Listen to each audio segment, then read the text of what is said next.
The late afternoon wind, sharp and unforgiving, whipped through the silent city cemetery, carrying with it the scent of damp earth and dying leaves. A lone figure, a man weathered by hardship, knelt before a simple, unadorned grave. His hands, gnarled and calloused from years of labor, trembled slightly as he carefully placed a cheap bouquet of wilted flowers against the cold, gray stone. Tears, unbidden and hot, streamed down his face, blurring the inscription on the marker.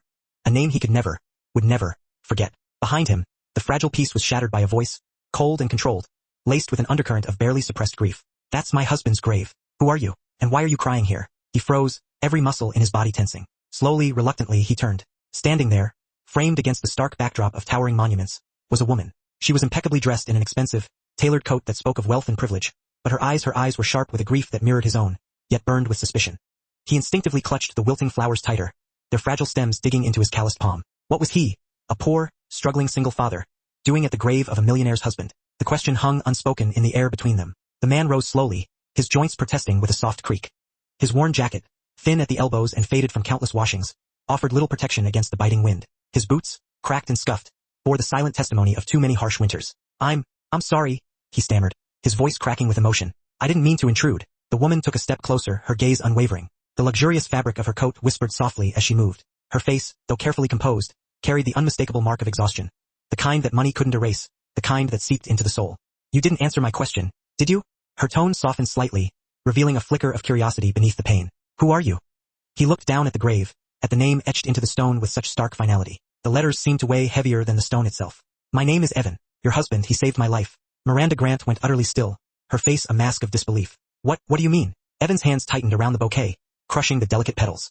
He had rehearsed this moment 100 times in his head, each iteration as agonizing as the last. But the reality was far more difficult than any imagined scenario. 3 years ago I was living in my car, with my daughter. She was 4 years old. We had nothing. I'd lost everything. My wife left, took off without a word. The business failed, went bankrupt in a flash. The bank took the house. I couldn't even afford to feed my kid. Barely scraped enough together each day. He dared to look at Miranda, searching her face for any sign of understanding. Her expression hadn't changed, remained carefully neutral, but something flickered in her eyes, a hint of something shifting beneath the surface. I was sitting outside a diner one night, Evan continued, his voice barely a whisper. Mia was asleep in the back seat, her little body curled up under a threadbare blanket. I was staring at a $5 bill, trying to figure out how to make it last until the end of the week, knowing it was impossible. Your husband, he walked out of the diner. I'd never seen him before in my life. He saw me, saw the car, saw my daughter sleeping in the back. I could tell he saw it all. He knew. Evan's voice dropped, thick with emotion. He came over and asked if I needed help. I told him no. I was too proud, too ashamed to admit the truth. But he didn't leave. He sat down next to me on the curb, right there in the dirt. He pulled out a pack of peppermint candies and offered me one. Miranda's breath caught in her throat, a sound so faint it was barely audible, but Evan heard it. He knew, somehow, that this small detail, this insignificant gesture, held some profound meaning for her. He said something I'll never forget. He said, kindness doesn't need a reason. It just needs a moment. The wind picked up, swirling around them, rustling the leaves of the ancient trees. Dead leaves scraped and skittered across the stone path, a somber soundtrack to his confession. He gave me an envelope, told me not to open it until he left. Inside was enough money to get an apartment. First month's rent, security deposit, enough to buy some groceries, enough to start over. Enough to give Mia a chance. Evan's voice broke completely, choked with unshed tears. He told me not to pay him back. He said, when you're standing again, help someone else. Miranda stared fixedly at the grave, her lips pressed into a thin, white line. Her knuckles were bone white as she clenched her hands. I never saw him again, Evan said quietly, the words hanging heavy in the air. I tried to find him. I wanted to thank him, to show him that I made it, that Mia was okay, that his kindness hadn't been wasted. But I didn't even know his full name. Then, 2 weeks ago, I saw his obituary in the paper. Adrian Grant. The name finally connected. So I came here to say what I should have said years ago. Thank you. He knelt down again, his knees sinking into the damp earth, and placed the flowers gently against the cold headstone. For a long time, neither of them spoke. The cemetery was silent save for the distant hum of traffic, a constant reminder of the world beyond the walls of stone. The only sound was the wind. Miranda finally moved. She stepped forward and stood beside the grave, her expensive coat billowing around her in the breeze. Her hand rested lightly on the top of the stone, her fingers tracing the engraved letters. Adrian never told me about this. Her voice was steady, almost unnaturally so. But there was something raw and vulnerable beneath the surface, a pain that resonated deep within her. He never told me about you. About your daughter? She looked at Evan, her gaze searching. He was always private about his charity work. He used to say that real generosity doesn't need applause, that if you do something good just to be recognized, it's not really kindness, it's performance. She let out a slow, shaky breath. But I didn't know he helped people like this. Quietly, individually, Evan wiped his face with the back of his hand, trying to regain some semblance of composure. He didn't just help me. He gave me hope when I had none. I was ready to give up, ready to succumb to the darkness. I thought I'd failed my daughter, that I was a worthless piece of trash. But he showed me that people still cared, that the world wasn't as cold and unforgiving as I thought it was. Miranda looked at him for a long moment, her eyes filled with a complex mixture of grief, gratitude, and perhaps a flicker of understanding. Then, she reached into her coat pocket and pulled out a business card. She held it out to him, her hand steady. "If you ever need anything at all, call me." That's what Adrian would want. He always wanted to help everyone. Evan stared at the card, hesitant to take it. "I can't. I didn't come here to ask for help. I just wanted to thank him." Miranda's expression didn't change. "I know, but take it anyway. For Mia, if not for you." He hesitated for another moment, wrestling with his pride, with his ingrained aversion to accepting charity. Then he reached out and took the card, his fingers brushing against hers. It was simple, elegant, white with her name printed in clean, black letters. Miranda Grant. Below it, a phone number. "There's something else," Miranda said, her voice barely above a whisper. She glanced back at the grave, her gaze lingering on the inscription. "My brother-in-law, Lucas, is helping manage a charity foundation in Adrienne's name. It's called the Grant Foundation. If you want to give back the way Adrienne asked you to, you could reach out through that. They are always looking for volunteers and dedicated people to carry on Adrienne's legacy." Evan nodded slowly, overwhelmed by the unexpected offer. He didn't trust himself to speak, fearing his voice would betray the emotions swirling within him. Miranda turned to leave, her shoulders slumped slightly, as if carrying the weight of the world. Then, she stopped, her hand hovering over the stone. "Your daughter Mia, how old is she now?" 7. Is she okay?" Evan managed a small, weary smile. "She's tough, tougher than me. She's the best thing in my life." Miranda nodded, a shadow passing across her face. Something flickered across her features, sadness, perhaps, or maybe recognition of the fierce love that bound a father and daughter together. "Take care of her." Then, she turned and walked away, her footsteps fading down the path, leaving Evan alone with his thoughts and his memories. Evan stood there for a long time, holding the business card in his hand, the smooth surface cool against his calloused skin. The grave was quiet, the only witness to his silent gratitude. The flowers rested against the cold stone, a small token of remembrance for a life that had touched his in such a profound way. He whispered one last time, his voice thick with emotion, "Thank you, Adrian." Then, he turned and left the cemetery, carrying with him the weight of the past and the fragile hope for the future. The weeks that followed were harder than Evan had anticipated. He'd been working 2 jobs, one at a sprawling warehouse during the day, unloading and stacking boxes, a backbreaking job that paid just enough to keep them afloat. The other was cleaning offices late at night, scrubbing floors and emptying trash cans while the city slept. It wasn't much, but it was enough to keep a roof over their heads, to put food on the table, and to ensure Mia had clothes to wear to school. Mia was thriving in school, making friends, and most importantly, smiling again. Her laughter a melody that filled the small apartment and chased away the shadows of the past. Then, without warning, the warehouse shut down. No notice, no explanation, just a hastily scrawled notice taped to the front door one morning. Closed due to budget cuts. Company downsizing. That was it. Evan was out of a job, cast adrift once more on the sea of uncertainty. He tried to remain optimistic, telling himself it would be fine. He still had the cleaning job and he could try to pick up more hours, maybe even find a second cleaning gig. He could find something else, he told himself. He had to. But then, the landlord, a gruff, unyielding man with eyes as cold as the winter wind, raised the rent. Not by a little, not by a reasonable amount, but by a staggering $200 a month. Evan tried to negotiate, pleading with him, explaining his situation, but the landlord was unmoved. "Pay or leave," he said, his voice flat and indifferent. "Your choice." Evan didn't have a choice. He started looking for work with a renewed sense of desperation, pounding the pavement, filling out applications at every diner, every shop, every warehouse within a 20-mile radius. But the economy was in a slump, businesses were cutting back, and no one was hiring. Every door seemed to slam shut in his face. Then, as if the universe was conspiring against him, Mia got sick. Started with a nagging cough, then a fever that wouldn't break. Soon, she was too weak to get out of bed, her small body racked with chills and shivers. The school nurse called him at work, her voice filled with concern, and told him to pick her up immediately, that she needed to see a doctor. Evan rushed her to the local clinic, a crowded, understaffed place where the air was thick with the smell of antiseptic and fear. The doctor, overworked and weary, examined Mia and diagnosed her with pneumonia, prescribing a course of antibiotics. The bill was $300, an astronomical sum that loomed over him like a dark cloud. He didn't have health insurance, having lost it when he lost his job.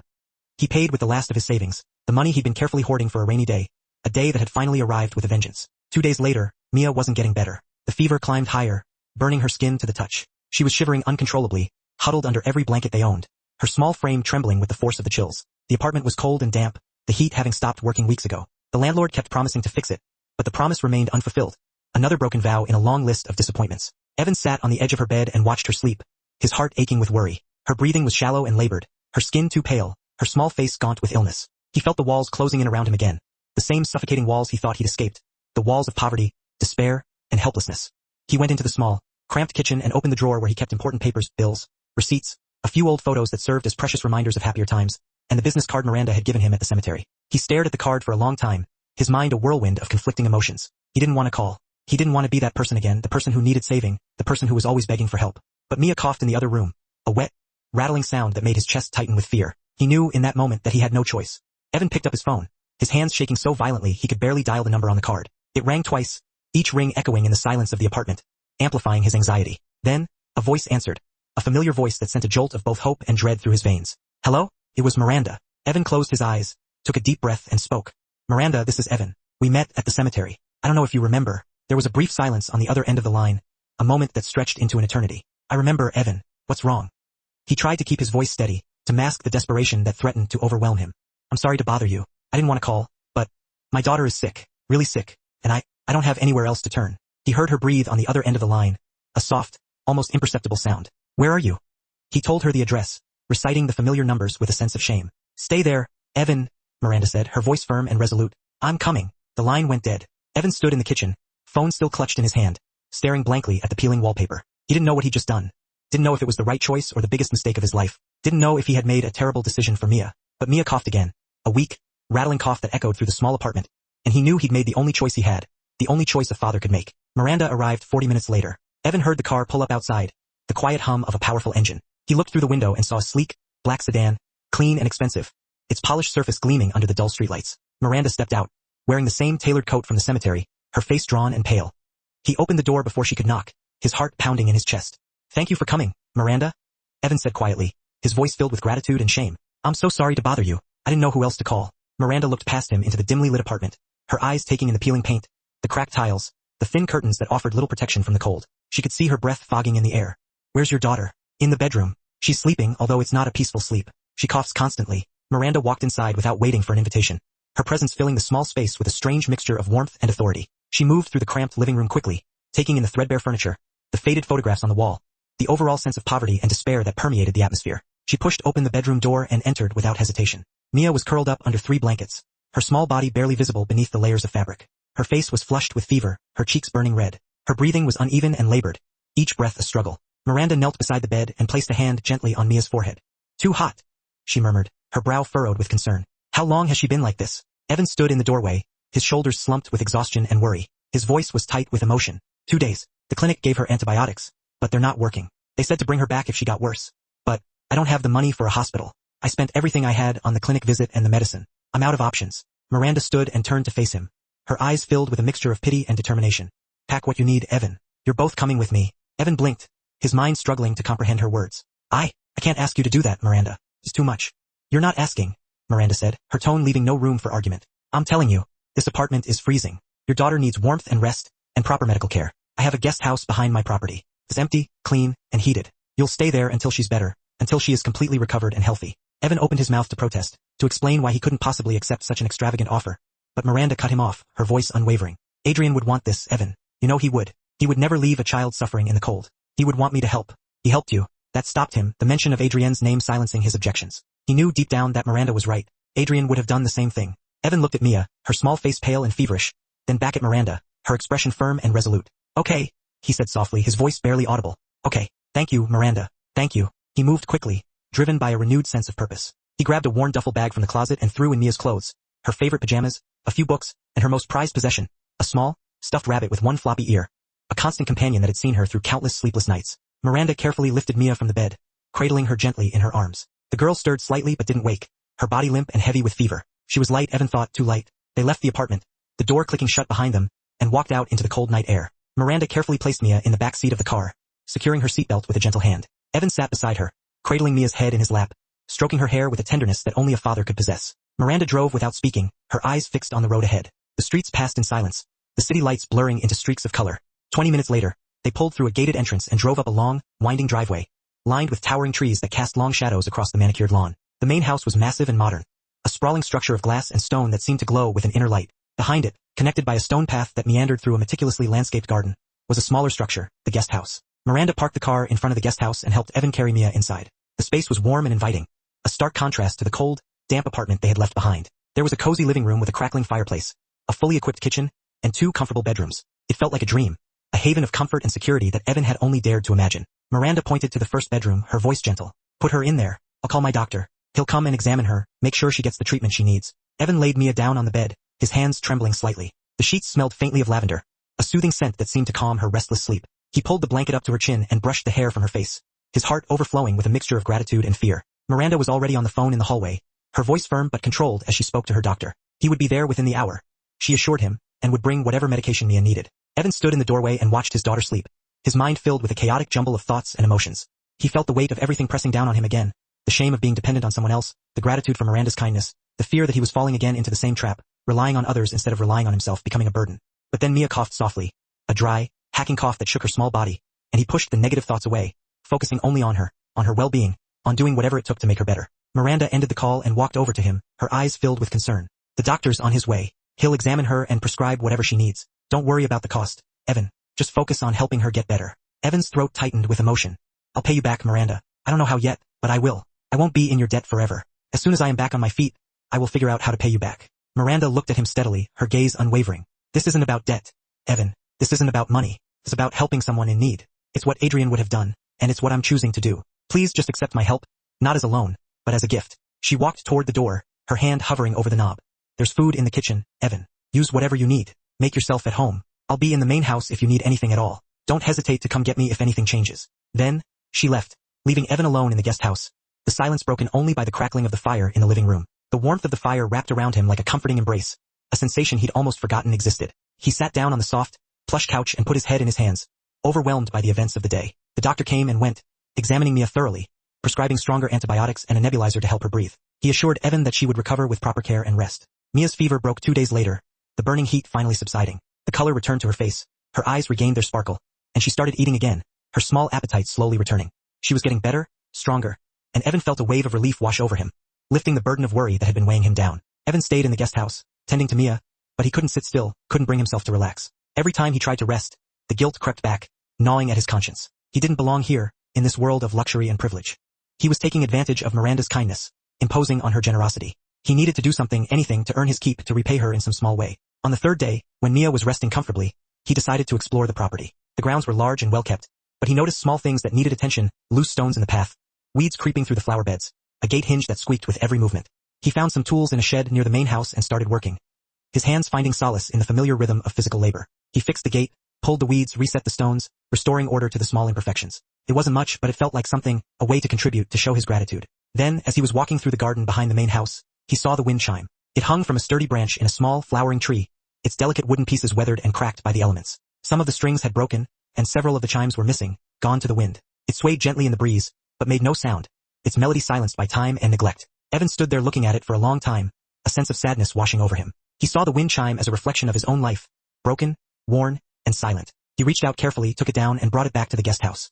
He worked on it that evening, after Mia had fallen asleep, his hands meticulously repairing the damage. He replaced the broken strings, sanded down the rough edges, and polished the wood, restoring its original luster. By the time he finished, the wind chime looked almost new, its delicate beauty shining through the years of wear and tear. The next morning, as the sun rose, casting its golden light across the garden, he hung it back on the branch. The wind picked up, and the chimes began to sing, a soft, gentle melody that filled the air with a sense of peace and tranquility. Miranda saw it that afternoon, as she was walking through the garden. She stood beneath the tree and listened to the soft, chiming sound, her eyes widening with surprise. Her hand came up to her mouth, as if to stifle a gasp. She didn't say anything, didn't call out to him. She just stood there for a long time, lost in thought, listening to the music of the wind. Later that evening, after Mia was asleep, she knocked on the door of the guest house. Evan answered, his heart pounding in his chest. Mia was coloring at the kitchen table behind him, her small face lit by the warm glow of the lamp. You fixed the wind chime, Miranda said, her voice quiet, almost hesitant. Evan nodded, his cheeks flushing slightly. I noticed it was broken. I thought I would fix it. I hope that's okay. Miranda looked at him, her eyes filled with a complex emotion he couldn't quite decipher.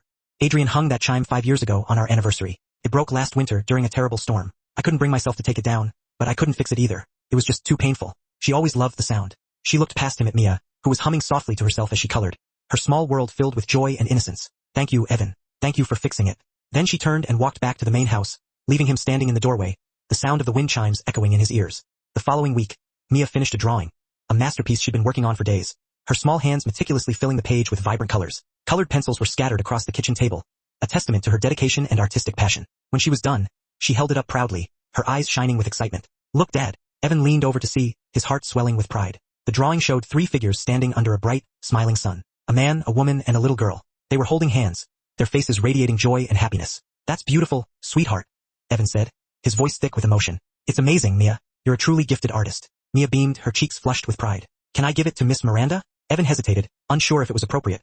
But Mia was already off the chair and running toward the door, her small feet pounding on the wooden floor. Mia, wait. Too late. She was already outside, her bare feet patting softly on the stone path, running toward the main house, her drawing clutched tightly in her hand. Evan followed her, his heart pounding in his chest. By the time he caught up, Mia was knocking on the back door of the main house, her small knuckles rapping against the polished wood. Miranda opened the door, her face lighting up with a warm smile. She looked surprised to see them, her eyes widening with a mixture of pleasure and anticipation. "Hi, Miss Miranda," Mia said, her voice bubbling with excitement. She held out the drawing to Miranda, her small hand outstretched. "I made this for you. It's a present." Miranda took the paper carefully, her fingers tracing the vibrant colors, the smiling faces, the bright, cheerful sun. She looked at it for a long moment, her eyes filled with a complex mixture of emotions. The three figures holding hands, a symbol of connection, of family, of love. The sun, a beacon of hope, radiating warmth and light. The smiles, genuine expressions of joy and happiness. Something shifted in her face, a subtle change that Evan couldn't quite describe. The hard lines of grief and sadness softened. Her eyes lost their guarded look, and her lips curved into a gentle smile. And then, for the first time in months, Miranda smiled. A real smile. A genuine expression of joy that reached her eyes and transformed her face. It was small, fragile, tentative, but it was real, and it filled Evan's heart with a sense of hope. "This is wonderful, Mia," Miranda said, her voice filled with sincerity. "Thank you so much. It's the most beautiful gift I have ever received." Mia grinned, her eyes sparkling with delight. "Do you like it?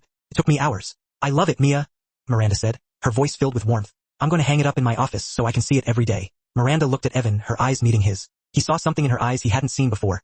Something that looked like hope, a flicker of light in the darkness. "Would you both like to come in for a minute? I just made some cookies. Please come in. I would love to share with you both." Evan didn't know what to say, his mind reeling with a mixture of surprise and gratitude. But Mia was already inside, chattering excitedly about the colors she used in her drawing, how hard it was to draw the sun just right, and how she had to use 3 different shades of yellow to capture its brightness. Miranda led them into the kitchen, a large, airy space filled with natural light. She poured juice for Mia and coffee for Evan, her movements graceful and efficient. They sat at the large wooden table, the centerpiece of the room. Mia talked about school, about her favorite teacher, about a boy who always stole her eraser, her words tumbling over each other in her eagerness to share her stories. Miranda listened attentively, her eyes fixed on Mia, her face radiating warmth and genuine interest. She asked questions, drawing Mia out, encouraging her to share her thoughts and feelings. She laughed at Mia's stories, her laughter a melodious sound that filled the room and chased away the lingering shadows of sadness. And for a brief moment, the house didn't feel so empty, so lonely, so filled with the weight of the past. For a brief moment, it felt like a home, filled with laughter, with connection, with the promise of a brighter future. The third week, as Mia grew stronger and more energetic,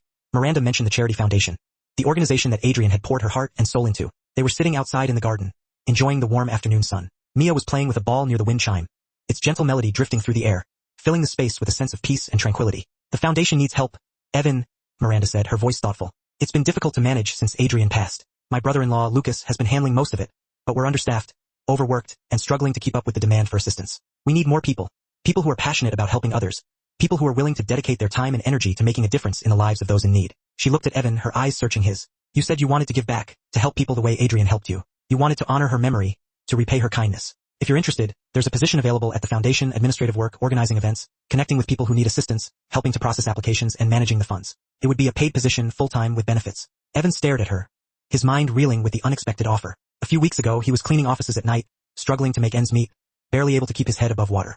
Now he was being offered a chance to work for a foundation that actually mattered, an organization dedicated to helping people in need, an opportunity to honor Adrian's memory and give back to the community. "You're offering me a job?"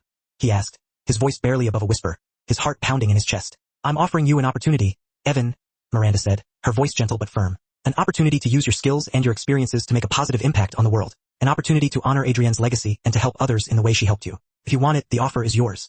He didn't know what to say, his mind overwhelmed with gratitude and disbelief. A few weeks ago he had been lost, hopeless, and alone. Now he was being offered a second chance, a chance to rebuild his life, a chance to make a difference, a chance to belong. "I'd like that," he said quietly, his voice filled with sincerity. "I'd really like that, Miranda. Thank you. Thank you for believing in me." Miranda nodded, her eyes filled with warmth. "You can start next week if you're ready. I'll introduce you to Lucas. He'll show you around, explain the job duties, and introduce you to the rest of the staff." The foundation office was smaller and more modest than Evan expected. It occupied the second floor of a nondescript building in the downtown area, far removed from the glitz and glamour of Miranda's world. The walls were covered with photos of people Adrian had helped over the years, of families who had been given a second chance, children who had been given access to education, veterans who had been given the support they needed to rebuild their lives. Each photo told a story of hope, of resilience, of the power of human kindness. Lucas was there when Evan arrived for his first day. He was younger than Adrian had been, sharper, more polished, more reserved. His suit was expensive, perfectly tailored, and his hair was meticulously styled.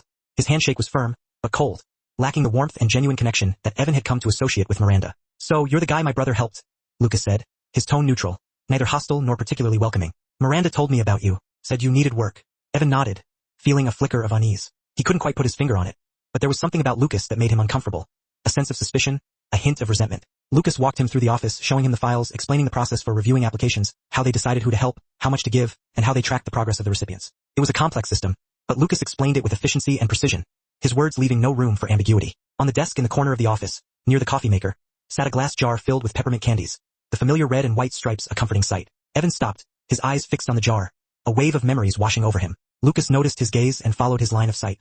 Adrian always kept those around, he said, his voice softening slightly. Said it was a small thing, but it made people feel welcome, that it reminded her of Christmas. Evan reached out and touched the jar, his fingers tracing the smooth glass surface. The same candies, the same brand, the same red and white stripes. The same ones Adrian had offered him that night outside the diner.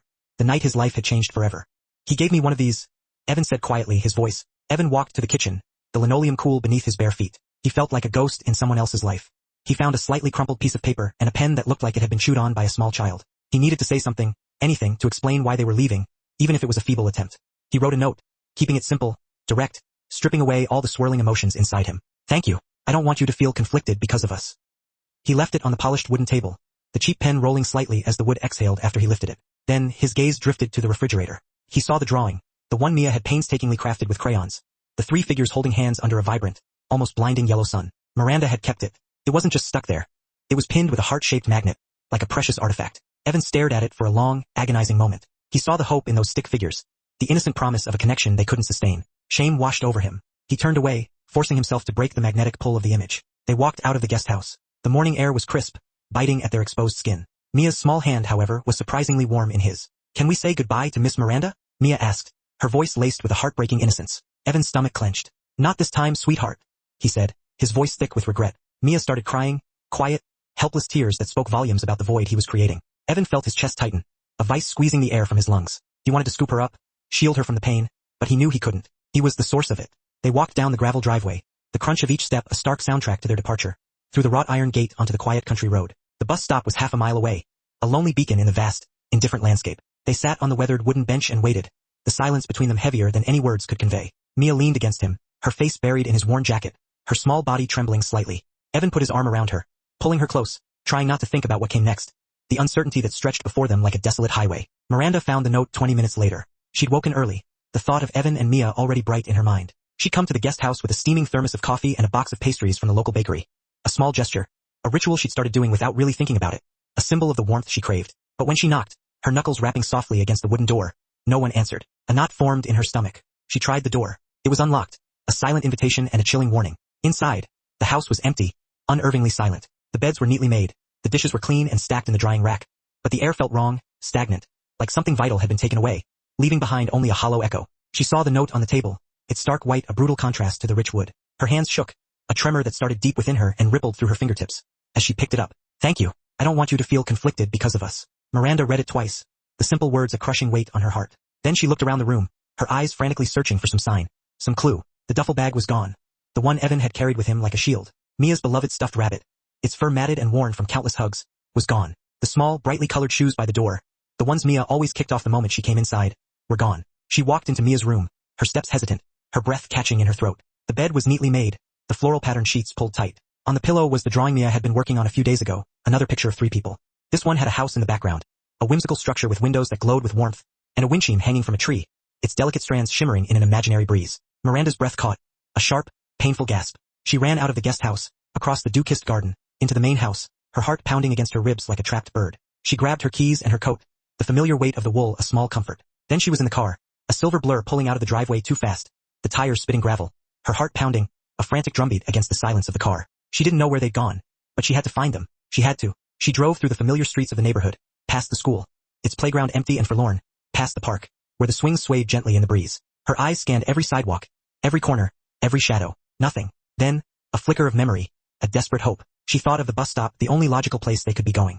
She turned onto the main road and drove faster, the speedometer creeping higher, her knuckles white as she gripped the steering wheel. The bus stop came into view, and there they were, Evan and Mia, sitting on the bench, the duffel bag at their feet, a small island of despair in the bright morning light. Miranda pulled over, the car shuddering to a halt on the shoulder of the road. She got out of the car, her legs shaky, her breath coming fast, ragged gasps in the cool air. She walked toward them, her steps quickening with each stride. Evan saw her. He stood, his shoulders slumping, his face etched with resignation. Mia looked up, her face streaked with tears, her eyes red and swollen. Miranda stopped a few feet away, the distance feeling vast, unbridgeable. Why did you leave? She asked, her voice trembling, barely a whisper. Evan's jaw tightened, a muscle twitching in his cheek. Because I don't belong there. Lucas was right. I'm just making things harder for you. Lucas doesn't get to decide that, Miranda retorted, her voice rising. He's your family. He knew Adrian. I'm just someone your husband helped once. Miranda's voice rose, cracking with emotion. You're not just someone. You're the person who reminded me what Adrian cared about.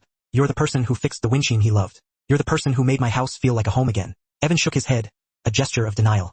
I can't be the reason you're stuck between the past and the future. You deserve better than that. Miranda stepped closer, closing the gap between them. Her voice pleading, vulnerable. Her voice cracked, breaking like thin ice.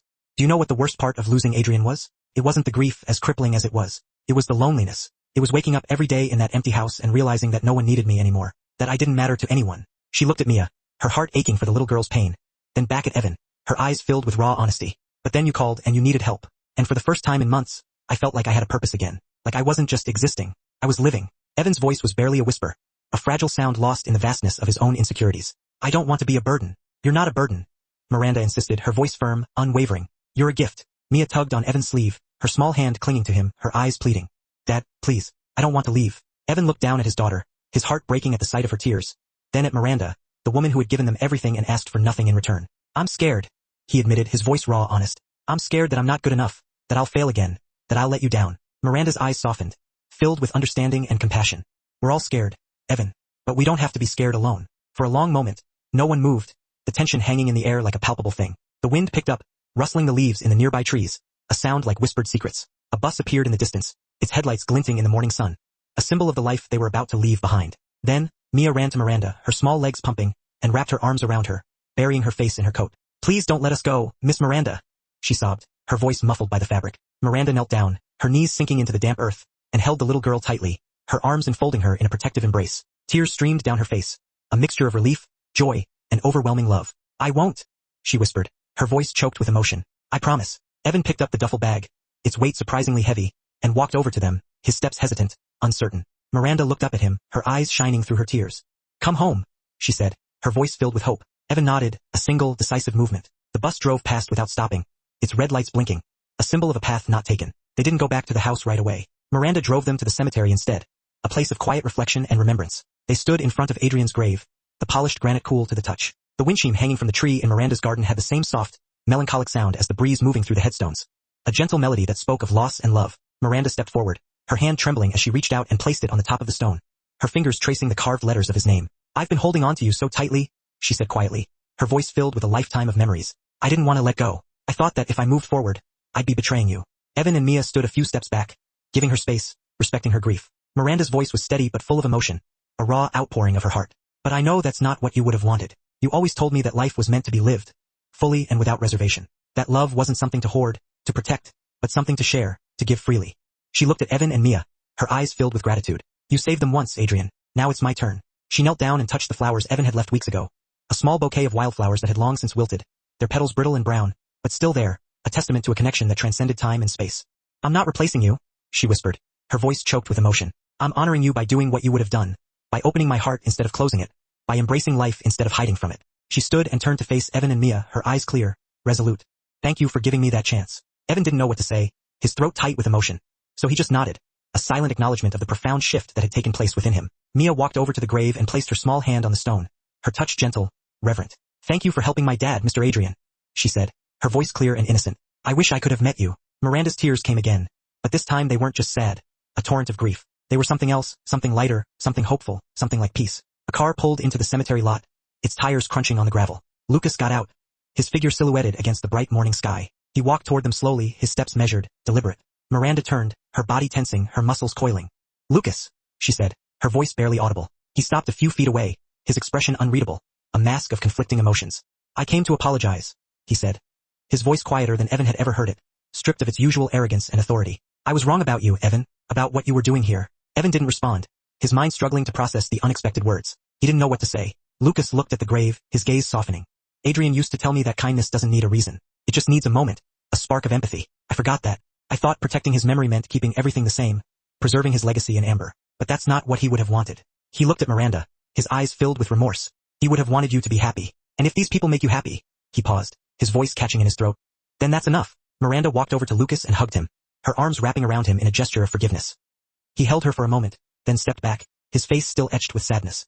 I'm sorry, he said again, his voice sincere. Thank you, Miranda replied, her voice filled with gratitude. Lucas nodded at Evan, a slight inclination of his head. It wasn't warm, it wasn't friendly, but it wasn't cold either. It was acknowledgement, acceptance, a tentative truce. Then he turned and walked back to his car, his shoulders slumping slightly. The weeks that followed were different, transformed by a sense of lightness and hope. Evan and Mia moved back into the guest house, but it didn't feel temporary anymore. A transient stop on their journey. It felt like home, a safe haven where they could rebuild their lives. Evan continued working at the foundation, pouring his energy into Adrienne's vision. Lucas treated him with respect, a professional courtesy that slowly evolved into something more genuine. They weren't friends, but they were colleagues, partners in carrying on Adrienne's work, united by a shared commitment. Miranda stopped eating dinner alone, the silence of her large dining room no longer a constant companion. She joined Evan and Mia almost every evening, drawn to the warmth and laughter that filled their small space. Sometimes they cooked together, a chaotic dance of flour and spices. Sometimes they just talked, sharing stories and dreams, building a bridge of connection. Mia told stories about school, her voice animated, her eyes sparkling. Evan shared memories of better days, moments of joy he thought he'd lost forever. Miranda listened and laughed and slowly let herself be part of something again, allowing herself to heal, to grow, to love. One Saturday, Mia's school held a family event, a day for parents to share their lives with the children. Parents were invited to talk about their jobs, their hobbies, their passions. Evan wasn't sure if he should go, if he even belonged there. He wasn't Mia's only parent, but he was the only one who showed up, the one who navigated the complexities of her daily life. Except this time, Miranda came with them, her presence a silent declaration of their newfound bond. They sat in the small classroom, surrounded by colorful drawings and construction paper creations, while Mia stood at the front with the other children, her face flushed with excitement. The teacher asked each kid to introduce the adults they'd brought, to share a little about who they were and what they meant to them. When it was Mia's turn, she pointed at Evan, her voice clear and proud. "This is my dad. He works at a charity that helps people, that makes the world a better place." Then she pointed at Miranda, her smile radiant. "And this is Miss Miranda. She's the person who helped my dad believe in life again, who showed him how to be happy." The room was silent, all eyes on them, the air thick with emotion. A few parents smiled, their faces filled with understanding. Evan felt his throat tighten, a lump forming that threatened to choke him. Miranda reached over and took his hand, her touch warm and reassuring. She squeezed it gently, a silent promise of support. After the event, they walked back to the car, the sun warm on their faces. Mia ran ahead, chasing a butterfly across the parking lot, her laughter echoing through the air. "She's happy," Miranda said, her voice soft, filled with tenderness. Evan nodded, his heart overflowing with gratitude. "I haven't seen her this happy in years." Miranda looked at him, her eyes searching his. "What about you?" Evan met her gaze, his own eyes filled with honesty. "I'm getting there." She smiled, a genuine, heartfelt smile that reached her eyes, crinkling the corners, a smile that chased away the shadows. "Me too." That evening, they sat in the garden behind the main house, the setting sun casting long shadows across the lawn. The wind chimes sang softly in the breeze, its gentle melody a soundtrack to their newfound peace. Mia was inside drawing another picture, her crayons scattered across the table, her imagination running wild. Evan and Miranda sat on the bench beneath the ancient oak tree, its branches reaching out like protective arms. "I found something last week," Miranda said, her voice hesitant. She pulled an envelope from her pocket, its paper thin and worn. It was in Adrienne's desk, hidden at the back, a letter he wrote before he died. Evan looked at her, his heart pounding in his chest. "What did it say?" Miranda opened the envelope and unfolded the paper, her hands steady now, no longer trembling. "He knew he was sick," she explained. "He didn't tell me how bad it was, but he wrote this in case something happened." She handed the letter to Evan, her eyes filled with a mixture of sadness and love. He read it silently, his eyes scanning the familiar handwriting. The handwriting was careful, deliberate, each word formed with precision. "Miranda, asterisk if you're reading this, I'm gone, and I'm sorry. Sorry for leaving you. Sorry for not being there to share the future we dreamed of. Asterisk, but I'm not sorry for the way I lived. I tried to be kind, to be compassionate. I tried to help people, to make the world a little less cold, a little less cruel. Asterisk, I hope you'll keep doing that too. Don't let grief close your heart, trapping you in the darkness. When you're ready, open it again. Let people in. Let yourself love and be loved. That's all I ever wanted for you, my love. To be happy, to be alive. Not just surviving, but truly living. Embracing every moment with joy and gratitude. Asterisk, I'll always be with you. In your memories, in your heart. But don't stay with me, chained to the past. Move forward. And when your heart opens again, don't be afraid. I'll be cheering you on, celebrating your happiness from beyond. All my love, Adrienne." Evan folded the letter and handed it back to Miranda, his eyes filled with emotion. "He loved you," he said, his voice hoarse. "I know," Miranda said, her voice soft. "And I loved him. I still do. But I'm learning that love doesn't have to end when someone dies. It just changes, evolves. It becomes something you carry with you instead of something you hold on to, a guiding light instead of a ball and chain." She looked at Evan, her eyes filled with gratitude. "Thank you for helping me see that, for showing me that it's okay to move on, to find happiness again." Evan didn't know what to say, his heart overflowing with emotions he couldn't articulate. So he just sat there beside her, listening to the wind chime, its gentle melody a soothing balm, watching Mia through the window as she drew her pictures, her small figure bathed in the warm glow of the lamplight. And for the first time in a long time, he felt like he wasn't just surviving, drifting through life like a ghost. He was living, truly living, present in the moment, hopeful for the future. 3 months later, the drawing Mia had made, the one with the 3 figures holding hands under a bright, radiant sun, hung on the wall of the main house, in the living room, where everyone could see it. Beneath it, in Mia's careful, messy handwriting, were the words, "We didn't replace anyone. We became a family." Miranda stood in front of it every morning, her heart swelling with love and gratitude. And every morning, she smiled, a smile that reached her eyes, that banished the shadows of the past. Outside, the wind chime sang its gentle song, a constant reminder of hope and healing. Inside, Mia laughed, her joyful sound filling the house with warmth. Evan made coffee, the aroma filling the air with a comforting familiarity. And the house that had been so empty for so long was full again, not with the ghosts of the past, but with the vibrant energy of the present and the boundless promise of the future. They had built something new, something beautiful, something that would last.